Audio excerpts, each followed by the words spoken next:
Hi everyone, welcome to Tales of Dread. In part 4 of our Halloween special we'll have a look at the Skinwalker. Part animal, part cursed human, 100% evil. Don't forget to like and subscribe, here we go. I think that the scariest monsters are the ones that look just like the rest of us. They use their ability to blend in with the crowd to hide right in front of your eyes and attack people who don't know what to look out for. By the time you figure out who they are, it's already way too late. At least at first glance, the worst people can easily blend in with the rest of the population. They look and act harmless, but inside they are dangerous maniacs. Ted Bundy, for example, was a young man with blandly pleasant looks who was easy to talk to. John Wayne Gacy, on the other hand, was a fat, happy-looking man who would show up at children's birthday parties dressed as a clown. Kim Jong-il, the leader of North Korea, was a megalomaniac who thought he was all-powerful. A cruel ruler whose name was enough to make his people die of fear. But despite the fact that his cruel regime gave him a huge reputation, Kim Jong-il was a small man who stood just shy of 5'3" inches tall. Monsters do exist in real life, but they don't always look like monsters or seem very dangerous. They hide their true nature behind a mask of friendliness. On the outside, they look like any other normal person. They walk through our fog without being afraid of being found. They are predators who have found a good way to hide themselves. Who is the wolf among us, and who is a sheep in the herd? What if these evil maniacs could change their looks, so that they looked like the monsters they really are? Imagine a killer with no remorse who can actually change the very fabric of reality at their whim, and a moral maniac who can turn into any animal they want. Imagine if one of these people lived in your neighborhood and caused trouble with poisonous teeth and razor-sharp claws at night. Fear and paranoia would quickly become too much to handle, and everyone would be dying to ask the same question about the fever. Who is doing this in the American Southwest, and how can they be stopped? People thought that these people who used dark magic were a very real threat. They were called Inotlushi, which means through it. It has 4 legs. People also call them skinwalkers. The Navajo and their distant cousins, the Apache, are native people who live in the southwest of the United States. The Navajo are thought to have moved to where they are now from northwestern Canada in eastern Alaska, where the native people speak a language that is very similar to Athabascan. The Navajo are a spiritual people who thought it was their job as earth people to keep peace between themselves, the holy people, and the earth, which they called the fourth world or the glittering world. Magic was seen as a normal part of life by most people. The Navajo's medicine was either physical or spiritual, and it was meant to heal the body or cure a sickness of the spirit. Medicine men were respected members of society who were both doctors and priests. They helped their people with all of their health problems through a variety of ceremonies. But there was also a group of bad medicine men who practiced black magic. These medicine men used to be healers, but they had become corrupted by power and blinded by the darkness in their own hearts. People thought these people were witches, evil beings who caused trouble and troublemakers among their own people to become skinwalkers. Joining a secret society was necessary, but the price of entry was a steep drop into hell. The new member had to kill a close family member, preferably a sibling, because that was a very bad thing. This nameless group's only goal was to do bad things, which upset the delicate balance between the Navajo, the natural world, and the world of the holy people. Their goal was to plant the seeds of chaos in order to spread fear and tear society apart through terrorist attacks. Even though it could be hard to tell who a skinwalker was just by looking at them. It was said that their eyes would still look like animals even when they were in human form, and that the eyes of their animal forms looked strangely human. People used to think that a skinwalker's eyes would glow red in bright light, just like the murderous desires that burn in their black hearts.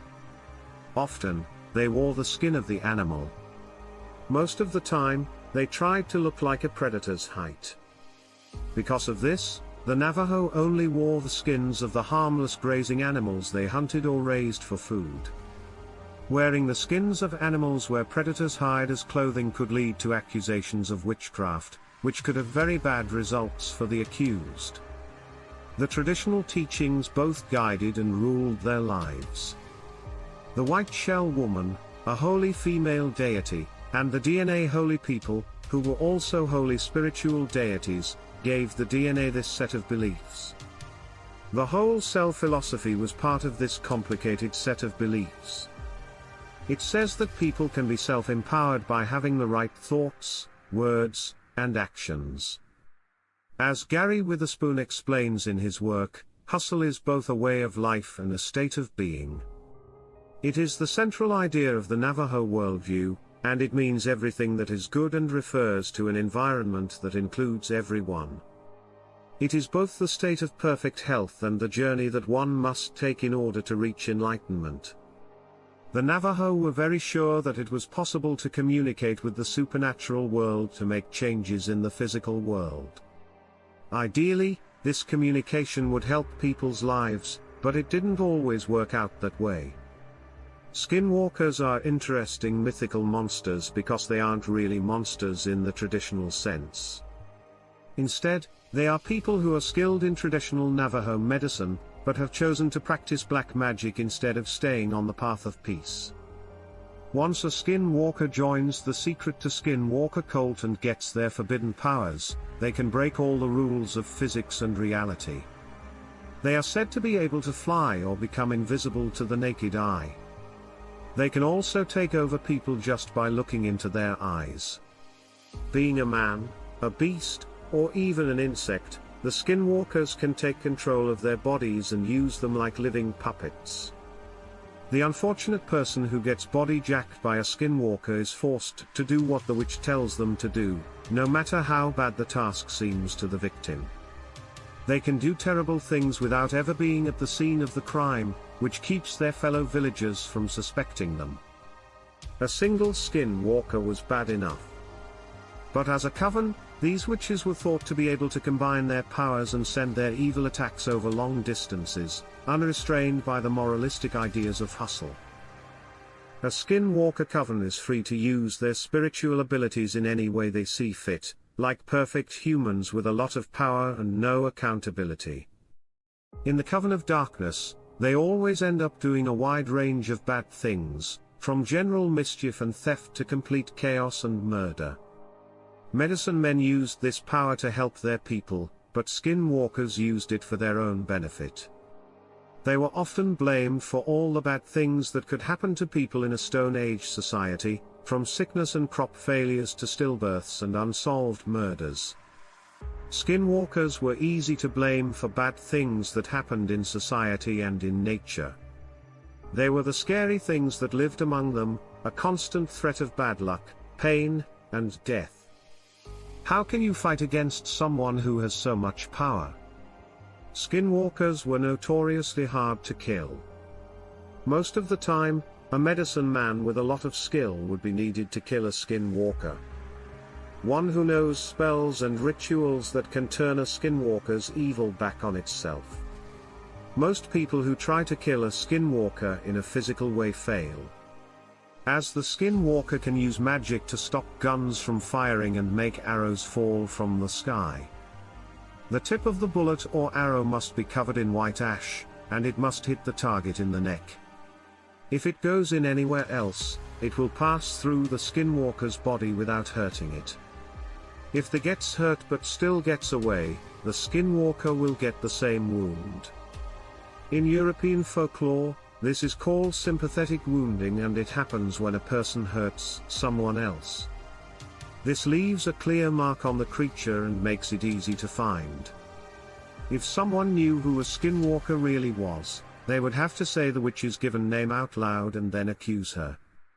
At this point, you are a Skinwalker, which will get very sick and die in a few days. If a skinwalker is caught and the news gets out to the general public, the skinwalker will definitely die within a year. The biggest problem with the legend of the skinwalker and with Navajo beliefs in general is that magic isn't real. Since the Navajo believed that the forces of good could change the natural world, it would make sense for them to think that the forces of evil were behind bad things like disease outbreaks, stolen livestock, droughts that killed crops, and mysterious disappearances. Most bad things happen because of what a witch, and especially a skinwalker, does. Of course, this isn't true, since the wrath of a bad sorcerer is nothing compared to the stupid and blind evil of nature. Diseases spread when people came into contact with harmful and contagious microbes. Tribal members stole from and killed each other, and both good and bad weather was caused by heat-driven convection in the atmosphere and oceans.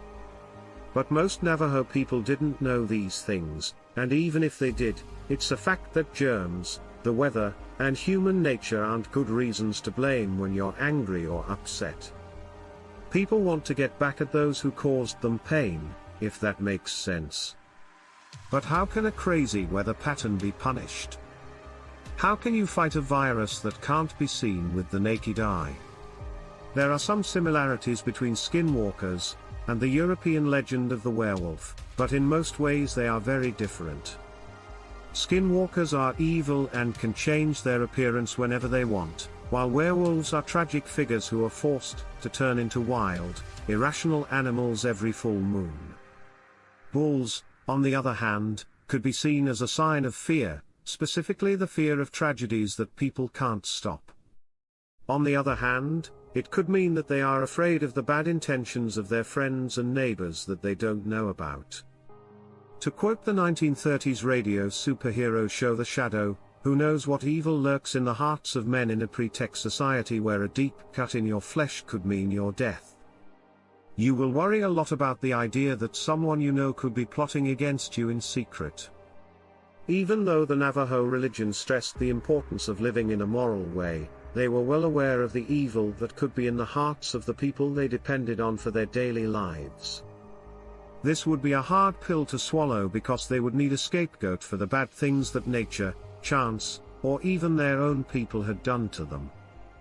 The problem with analyzing the legend of the Skinwalker is that there isn't much first-hand information about it because the Navajo are very quiet about it. They don't want to talk about the story with people who aren't Navajo or with people they don't trust in general. This may be because of the old saying that if you talk about the devil, he will show up. In general, it can be hard to get the Navajo to talk about their own culture. Adrienne Keene, a Native American academic, explained why people don't want to talk about their beliefs and traditions. We as Native people are now open to a barrage of questions about the beliefs and traditions, but these are not the things that need or should be talked about by outsiders at all. I'm sorry if that seems unfair, but that's how our culture stays alive. There is no doubt that the Navajo are afraid of skinwalkers, who they blame for many of their problems. Fear of these evil sorcerers has lasted through the ages and into the present day. Skinwalkers are the bad guys in many scary movies and creepy books that have sparked the imaginations of millions of people all over the world. In fact, the fact that this topic is so popular is what led to the making of this documentary. It's not too surprising that the legend of the Skinwalker is so popular. The idea of a powerful, evil being that can change shape at will is definitely scary. As a species, we have always had to trust each other a lot to stay alive in a world full of unpredictable dangers. When that guiding light of unwavering trust, gutters, and phase goes out, our chances of surviving fall into the dark void of individual anarchy. We are herd animals at heart, and the bonds of our mutual trust are of the utmost importance to keeping a state of balance in our social interactions. Without these complex social bonds that hold our society together, humankind would not have made it through the early stages of our evolution as a species. Whether or not you think things like that could exist in nature. The Navajo legend of the Skinwalkers continues to intrigue and move people on a deep, emotional level. In the middle of May 2003, my friends and I were hanging out with each other on a rainy night at about 9 p.m. We were from the Navajo tribe and were getting water for the animals in Sunrise, Arizona. We were having a great time. Tony was driving, I was in the passenger seat, John and Cody were in the back seat, and we were telling jokes and laughing. We got to the windmill, turned on the water, and waited for the barrel to fill up. We were walking around to look at the cows in the area when the water started to overflow. John, who is a professional sheep herder, ran to get the hose. Then we got back in the truck as a group. I was going to drive this time, but when I got into the truck, it wouldn't turn on. I tried and tried to start the truck, and I even looked under the hood to see if something was wrong, but I couldn't find anything. I got back in the truck. Tony, John, and Cody all wanted to go mess around with the cows. I tried to figure out what was wrong with the truck while they were outside. I jumped up when I heard a sound so loud that I thought some guys were throwing rocks at the cows to scare them. So I kept working and looking for what was wrong.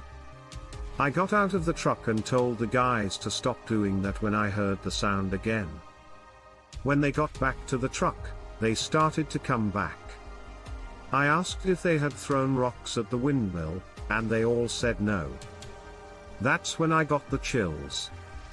We went back to where the cows were, but this time Tony stayed with me. The sound came back again. This time, though, it was tougher. Tony yelled at them to stop, but there was no response. Usually, they'd tell him Zaya, which is a Navajo word for calm down. He called them again, but no one answered. That's when we started to worry. Worried a lot. We started to look for them by walking out into the dark. No one answered when we called out their names. We didn't have any lights. We could only see by the light of the moon, which kept coming in and out of the clouds. We couldn't see where we were going at all. We finally found them after about 10 minutes. They were lying on the ground with their eyes wide open and almost shaking. Tony and I thought about what might go wrong. We've heard stories about these skinwalkers, or Yana Goluchi in Navajo. We've met people before, but not like this or out here in the open. We knew what we had to do, but we didn't know how many there would be. Then we heard some rustling in the nearby bushes, which made Tony and me very scared. But when we heard it again, first to our right, then to our left, then in front of us, and finally behind us, we started to get scared. Everything happened in about 3 seconds. We got chills all the way up our backs, and I knew Tony always had some Navajo mountain tobacco or blessing cedar to protect us from these skinwalkers, but he didn't have either of them. So Tony and I ran back to the truck with Cody and John's bodies, which were only half dead. Something was running after us, and we could hear its steps. We got back to the truck and got back in, and then there was no more noise. Then the skinwalkers' witchcraft on Cody and John stopped working. Coyotes that looked sick jumped up on the hood of the truck all of a sudden. There were 3 things that looked like coyotes but had more human features. They could walk either on all 4 legs or just on their 2 back legs. Their eyes were clear and red, like blood. They smelled like dead animals, and the smell was so bad you couldn't stand it. We all jumped back in our seats and screamed like little girls. They began to chant or sing. We knew they were speaking Navajo, but we were so scared that we couldn't understand what they were saying. Then, just outside Tony's window, a tall, long-haired, very black creature with crystal-like eyes was breathing heavily, and had the ugliest face we've ever seen. Tony looked right at it and jumped back so fast and hard that he almost knocked Cody out.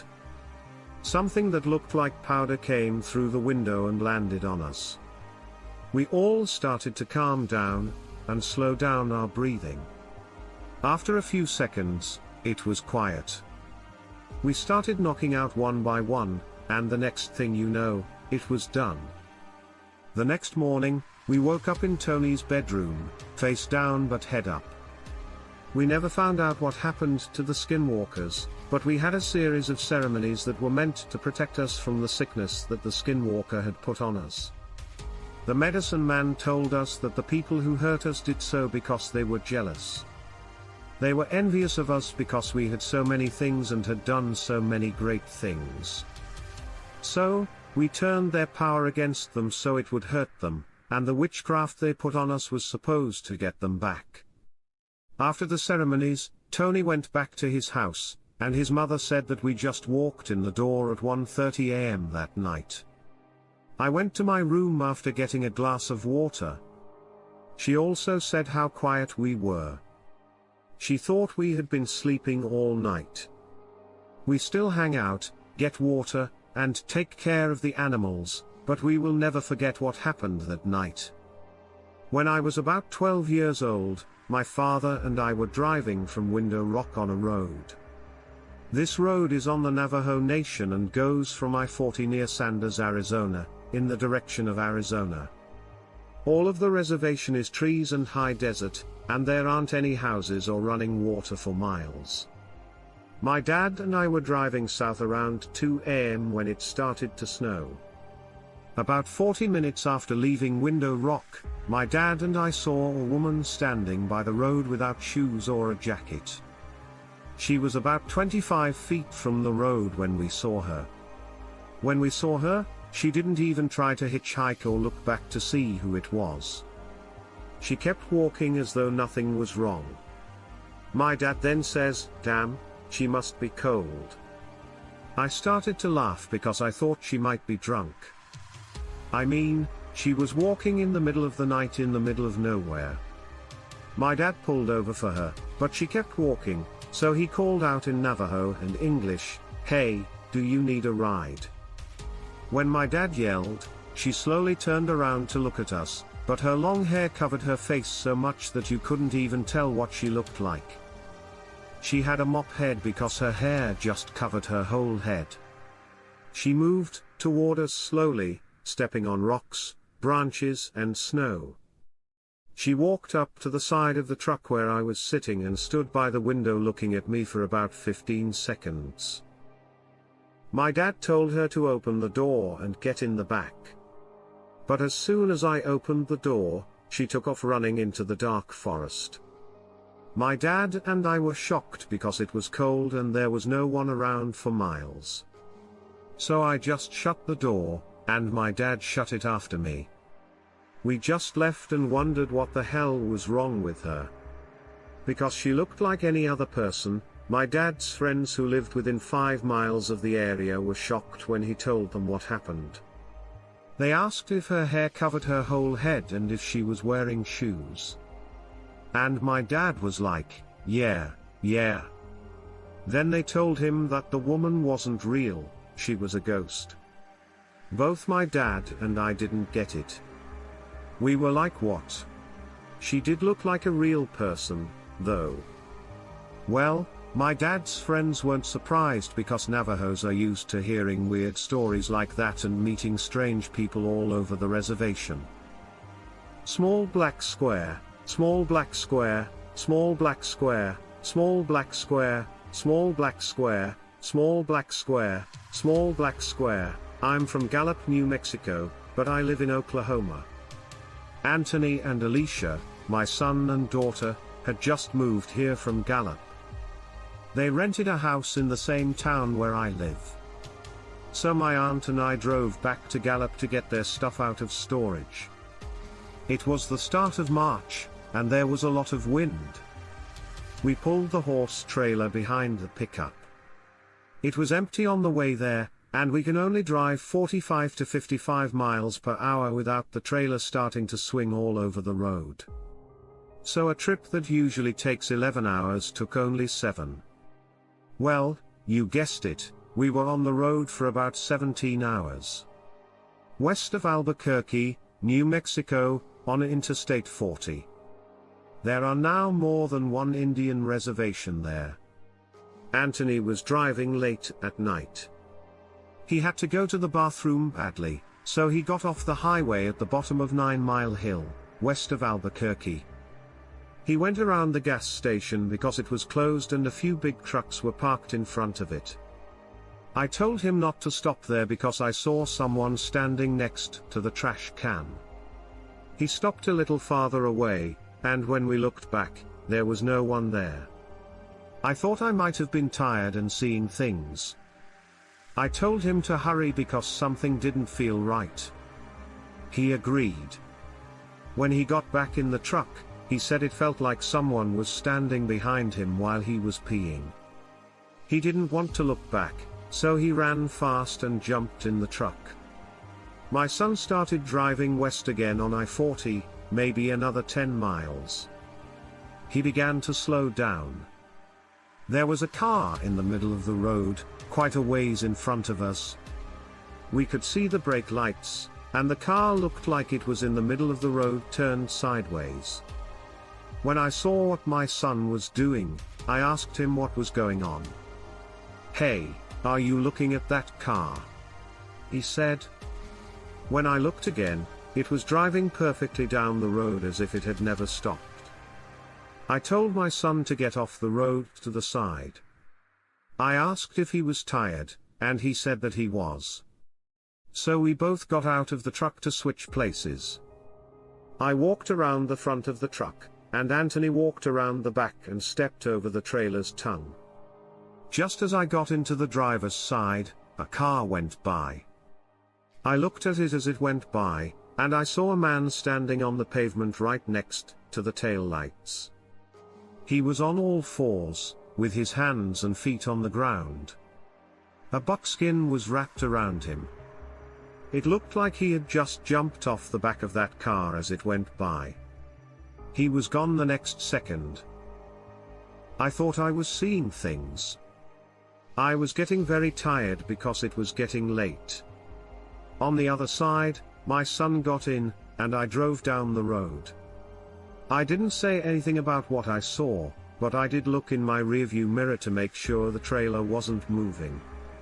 I didn't want things to get crazy.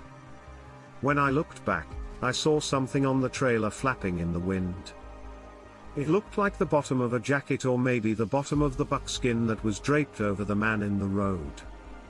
Then I asked Anthony if he had seen the man walking in the road behind the car. He said yes and told me what he saw. I had seen the same thing. He then asked me if I had seen a man leaning against the back of the trailer. I said no, that I hadn't looked in the mirror on that side. Anthony said that when he was getting in on the passenger side, he had looked at the back of the trailer and seen a man leaning against it. He said he couldn't see his face, but he could see blue light around it. He said it looked like the blue you see when you turn on your cell phone. I then told Anthony that there was something on the back of the trailer or maybe even on the tongue. At this point, Anthony fell asleep, but I kept looking in the rearview mirror instead of at the road. At one point, I almost missed a turn because I could see the shadow of 3 fingers in the rearview mirror. On that curve, there was a 100-yard drop-off, so it was good that I was driving slowly. We got to Gallup around 3 or 4 a.m. I woke up my son to go unlock the gate at his dad's house. When I opened the door, the cab light came on and flickered like someone was moving their hand back and forth under it. Anthony saw it, too. I lifted the seat to get our stuff out of the back and noticed that the seat was down in the extended part of the cab when we left on our trip. The seat was up and can't be put down unless someone pulls a lever on both sides of the pickup. I yelled at Anthony to get back to the truck so he could see the seat. I thought I might be going crazy. We went back to the house and went to sleep. The next day, we loaded up the trailer and drove back to Oklahoma. When it got dark, I looked in my rearview mirror and could see the side of the trailer perfectly from the brake light of the truck. The night before, I couldn't see a brake light reflection at all. So whatever was with us was on the back of the bumper, covering the tail light. Anthony thought that a skinwalker had seen us stop on the side of the road because we were tired and was trying to make us crash. He thinks that the flickering light inside the truck and the down seat in the back are signs of his recently deceased grandmother. Anthony was very close to her, and he felt that she was keeping the skinwalker away from us. When I was in high school, every summer, I would spend a few weeks at my grandmother's house on the Navajo reservation. I loved to hang out with her, eat the delicious fried bread she made, and listen to the stories she told. My grandmother would sometimes hire someone to do odd jobs around her house and land. Well, one night before the sun went down, my grandmother asked me to take him home, which was about 4 miles away from where she lived in the valley. When they asked me to drive a truck when I was only 14, I was more than happy to say that I could do it. On the res, nobody cares that you're only 14 and driving around. In fact, there's hardly anyone there to see you. Anyway, my 9-year-old brother got in the truck cab with me, and the worker and my dog rode on the tailgate. After I dropped the worker off at the shack that he and his brother called the house, we were off. As I said before, it was evening, and the sky was a deep red as the sun set behind us. We were leaving a nice dust trail on the dirt road, and the radio was playing music from the only station that could be picked up from Holbrook, which was the closest town. Arizona. There was nothing strange or odd about it. At this time, I saw something move in the bushes a little farther up the road to the right of us. I remember slowing down because I thought it was one of the many free-roaming sheep in the area. When I drove by where I thought I saw it, the sheep would dart out in front of the truck. I sped up and didn't think about anything else. But then, out of nowhere, I got this dark, dreadful feeling. I didn't know why I felt this way, but I knew there was something wrong. When I play this memory back in my mind, I can only remember a few things clearly about that night. I remember looking in my rearview mirror and seeing the dark silhouette of something very tall and skinny that seemed to be covered with some kind of hair or fur running behind the truck after us. Whatever it wasn't normal or human at all. I remember my brother crying and my dog barking furiously at whatever was chasing us. I also remember going very fast and shaking violently as the truck bounced on the washboard dirt road. I remember that as my brother cried, this thing was getting closer and closer. On your side, it's coming up. I remember being scared as hell and thinking that I didn't want to die at the time I thought would be our last. I remember going fast around a bend in the road and seeing a car coming at us from the other way. At that moment, I felt instant relief and thought that whatever had been following us was now gone, shaken up, but still alive. When we got to my grandmother's house, we had no idea what had just happened. We ran inside and didn't look back because we were afraid that whatever was chasing us had followed us home. As we told my grandmother what happened, she listened. We were surprised that she didn't seem to surprise us. She is able. Small black square, small black square, small black square, small black square. She kept going by telling us stories about black magic, which the Navajos call Belushi or skinwalkers, that we had heard before. Needless to say, I didn't want to look out any of the windows for the rest of the night. And, without going into too much detail, I never drove on the reservation at night again until I was 21. I'll just say that these skinwalkers are bad men and ghosts who do bad things with the help of black magic. I'm telling you that they are real, even if it sounds crazy. I think that if God and all of his greatness are real, then the devil is too, and he has ways to show himself. Some people may not find this scary, which could be because I don't write enough. But what happened that night did really happen, and it scared me to death. Anyone is welcome to come to this part of Arizona. I promise you won't be let down if you have any doubts or want a big scare. I was a federal law enforcement officer at the Department of Homeland Security for many years, and I can tell you that I saw some strange things at work. I've seen things that I can't even begin to explain in a way that makes sense, and I know that there are things out there that most people don't know about. I won't say too much because I could get in a lot of trouble if I do. But I will say that there are creatures out there that are not from this world. I've seen them. I can't tell you where they were because I don't know. But I can tell you a little bit about what I saw once and confirm that they are not human. I have no idea what they are, and I don't think anyone else does either.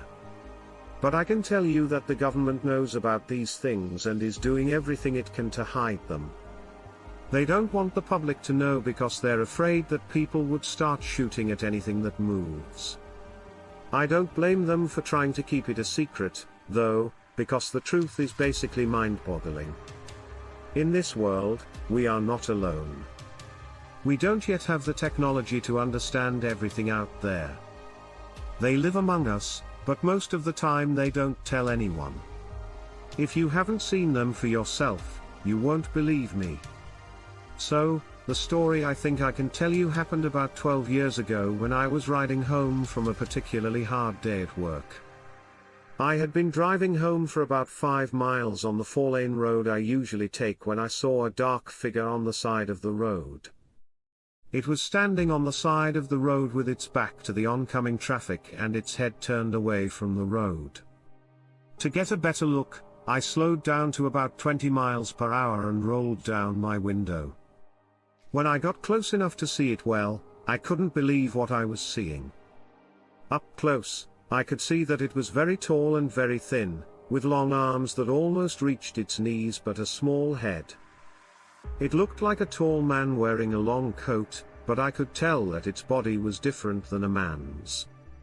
It didn't move when I drove by and didn't turn around to look at me, but as soon as I passed it, it walked into the woods. I decided to stop and turn my car around so I could find out more, which is something that comes naturally to me because of my job. So I drove back to where I had seen the figure, turned the car so that I was facing the woods, and shone my headlights in the direction it had gone. I got out of the car by opening the door. Then I shut the door, grabbed my gun, which I always had with me, and started walking toward where I had seen the thing. I hadn't gone very far when I started hearing noises everywhere. It sounded like sticks were being broken or maybe thrown. Then they heard a strange sound that sounded like a scream. I stopped and turned around to look, but there was nothing there. I could still hear the sounds, so I walked toward them. That's when I saw what it was. It was next to a tree on the side of the road, about 20 feet from the car.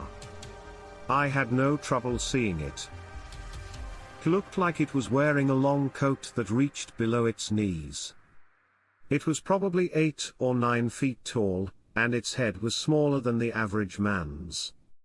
I too could see through it. But I can't really say what that looked like or how it was possible, but it was clear.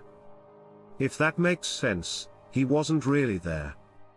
It wasn't a person, but it stood there and looked at me. I didn't move or breathe, I just looked at it. It looked at me and smiled this weird smile, but its deep, black eyes didn't move at all. Still, it had a strange look, and I got the sense that it was standing guard, maybe to protect something. I also thought that it might know who I was. Now that I was close enough to see the clothes well, I could see that they looked like they were made of some kind of animal skin. I could see a strap around its waist, and another around its chest. I think the only thing keeping the clothing on the body was the straps. I was only about 15 feet away and had no idea what this was, but I knew it wasn't a person. I didn't know what to do. So I did nothing but stand there and look at it. I still had my gun in my hand, and if I had to, I was ready to use it. I didn't know if I could kill it either way. even if it wasn't alive in the way we think of it, the way it looked made me think it could hurt me if it wanted to. I wasn't willing to take any risks. So, I started walking backwards and never took my eyes off of it. The whole way back to my car, I walked backwards with my gun in my hand. Once I got there, I got in the car and drove away, but I kept looking back every few seconds.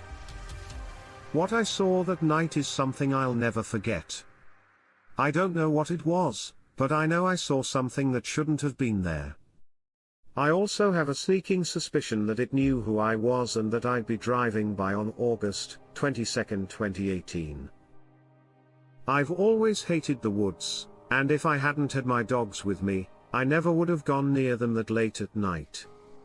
I used to walk through the woods on my way home from college, but they scared me so much that I eventually started getting off the bus one stop later and taking the long way around. I mean, at least there were lights on those paths in the woods back then. Now it's hard to see where you're going or who's with you half the time. Anyhow, anything could happen. I only went back into the woods because I needed to get a job. I had been in college for about 2 semesters, and I was running out of money. I had a job the summer before, but it ended when school started, and I hadn't worked since. I asked my friends if they knew of any jobs that were available, and one of them suggested that I walk dogs. I know it sounds crazy, but I really liked it most of the time. I've always liked animals, and the ones I had to work with were mostly good, except for a couple that got a little rowdy sometimes. The job is exactly what it sounds like. Every day at a certain time, I would go to the house of someone who wasn't there, maybe because they were on vacation or at work, and get their dogs and their leashes. Then I would take a bunch of them for a walk to make sure they got some exercise anyway. In busy places you can't let the dogs off leash because you never know if one will run away, which would make the rest of the pack run. The real challenge is to find some open land or woods where you can let them off leash and let them have a good run. So, I started going back into the woods again. This gave the dog more room to run around, and I didn't think much would happen if I had 6 dogs with me at once. In fact, before that night I didn't feel scared at all when I went into the woods with the dogs. But now, I'll never go back in there again. So that night, when I took my dogs for their nightly walk, I went into the woods as usual.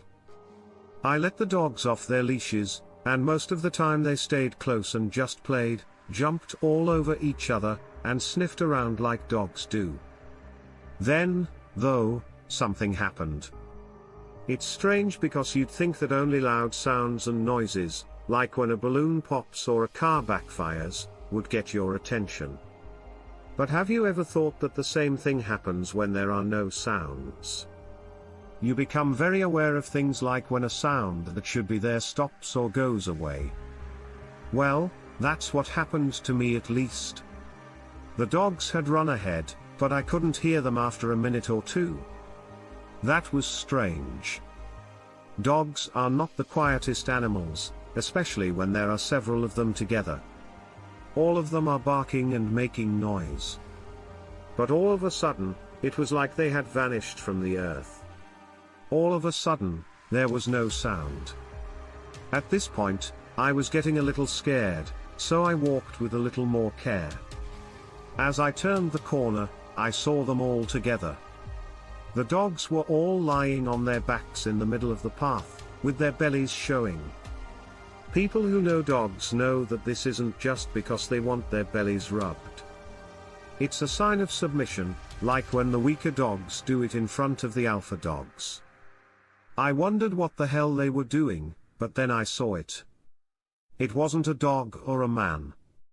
It was something else, something that shouldn't be, like it shouldn't exist or was made wrong in a weird way.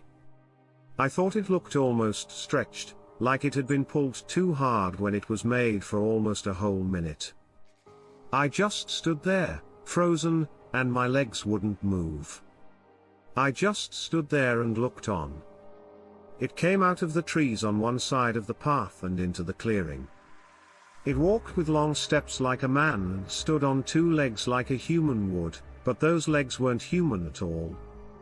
They had that weird backwards arch at the joint, like a dog's leg or a horse's hind legs, and you could tell that it wasn't built like a dog by the way the muscles under the foot moved. It looked too strong to be true. It had muscles that looked like knots of cable. You could tell that with one quick snap, all that energy would be released and it could just rip or tear apart whatever it wanted. I took everything in. I was afraid to stay still and afraid to move. I didn't know what to do until it looked at me. I remember the top of it. It was as big as a dog's head and had ears that stuck up at sharp angles. It was huge and strong. And the strength of its shape made me think more of a big predator like a lion. As if the whole body was made for hunting. When it turned to face me, I saw that it had yellow eyes that were just fixed on me, as if it were judging or sizing me up. I thought they were smarter than any dog I'd ever met. It had this look, like it knew I was looking at it, that I had seen it, and that I couldn't run away from it. I saw its head go down, and then all of a sudden, I heard all the dogs barking at once. Then I turned away from those yellow eyes and teeth and ran as fast as I could toward the open roads.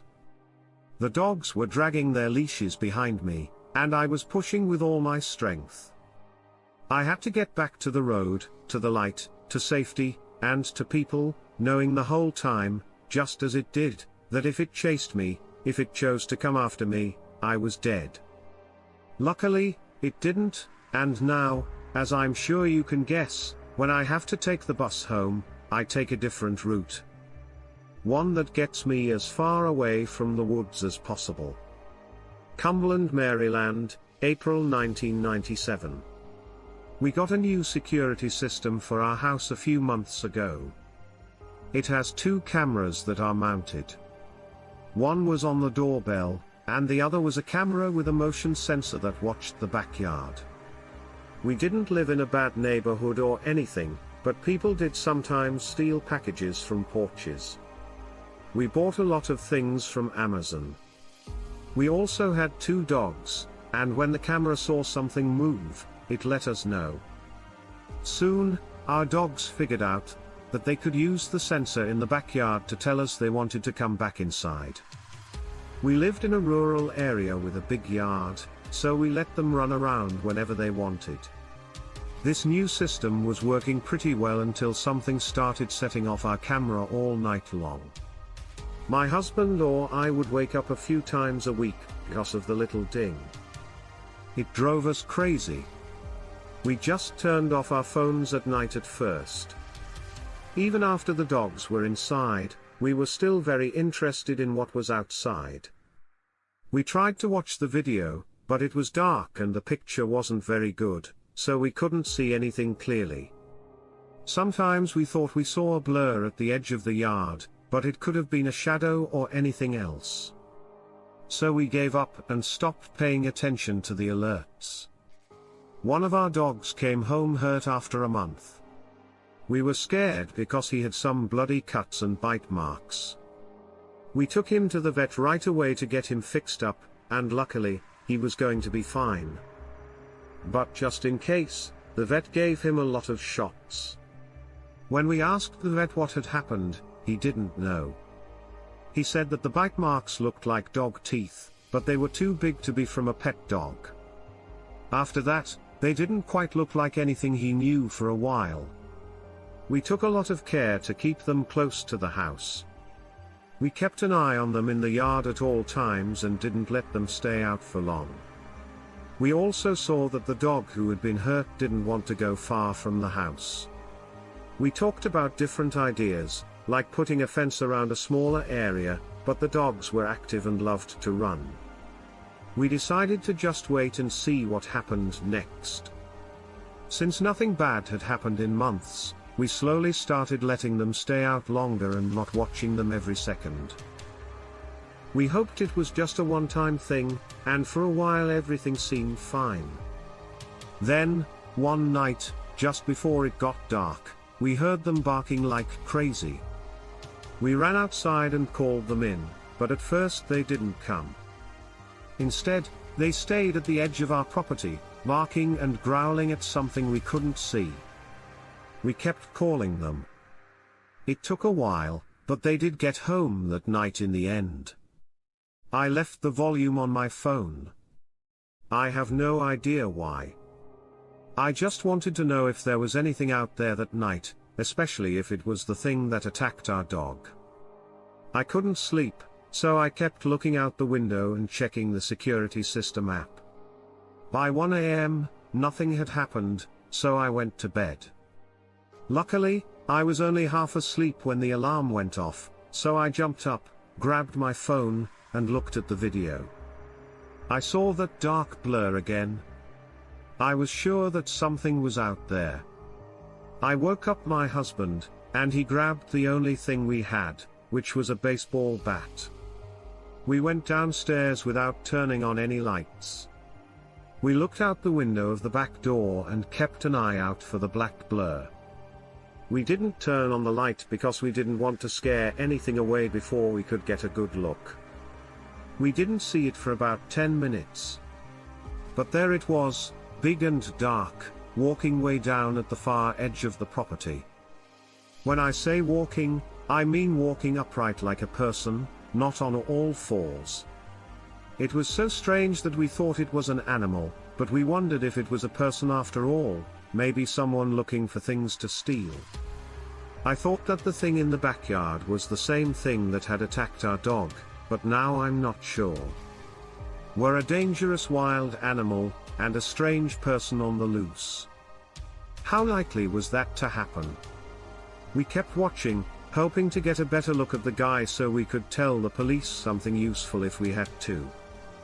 It finally got close enough to the house that we could see it in the moonlight. We saw fur everywhere, though. The person or thing was also tall, probably at least 7 feet, but it was covered in fur. It made absolutely no sense. It's getting closer to the house, and if it got any closer, I could turn on the back floodlight and see it. It took a few minutes, but when it was close enough, I reached over and turned on the light, which lit up the whole backyard. It screamed, turned, and ran away. But not until we saw it for what it was. We saw the tall, dark, furry face, the body, and that horrible face. It had long, sharp teeth and a nose that looked like a dog's. The worst part was that its eyes were reddish-orange and glowing as it stared at us before running away. It looked like a demonic dog person, so we called the police and animal control. But once we told them that, we saw a dogman with glowing eyes walking around. They thought we had lost our minds. We even thought we might be crazy. How could something like this even exist? The police said they would search the woods and set some traps, but we could tell they didn't believe us, and they never came back. Luckily, neither has the man with the dog. Not yet, at least.